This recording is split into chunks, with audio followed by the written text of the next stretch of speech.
The two most important protections that you as an ERISA disability policyholder or plan beneficiary must know about. Hey, I'm nationwide ERISA disability attorney Nancy Cavey, and I have been talking in this multi-part series about the two most important protections provided under ERISA. The first is the fact that the carrier or the plan have fiduciary standards that they have to meet. The second, and what is the topic of this video, is the full, fair, and review requirements. Now, in an earlier video, I did discuss timely decisions, and in this video, I'm going to be talking about disclosure requirements.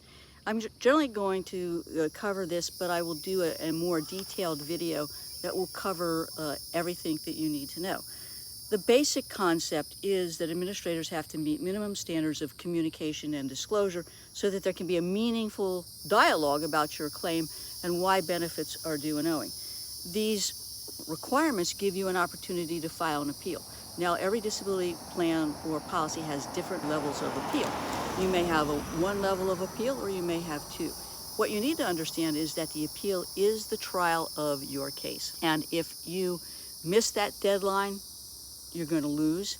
If you don't submit the adequate and appropriate documentation and rebuttal, you potentially can lose. And my appeal letters, by the way, are 25 to 65 pages long, just chock full of information and arguments to rebut the denial or termination of benefits.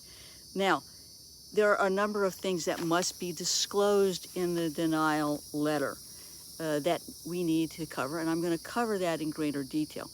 But why is it that they have to address in this denial letter the specific reasons why they are denying or terminating benefits? Well, you have the opportunity in this appeal process to rebut the grounds. And if you don't know what they are, you are obviously handicapped in perfecting a winning appeal. And that's what it's all about. As an experienced ERISA disability attorney, I read that denial letter closely, as you should, and I start to outline all of the reasons why the disability carrier plan say that they are denying the claim. And I'm looking for the reasons and the inconsistencies, because that will form, in part, my strategy and how I go about writing a winning appeal letter. If you have any questions about your rights to your disability benefits, contact me today at 727-894-3188 for a complimentary consultation. I can help you regardless of where you live in the United States and regardless of the nature of your medical problems or who that disability carrier plan might be. 727-894-3188.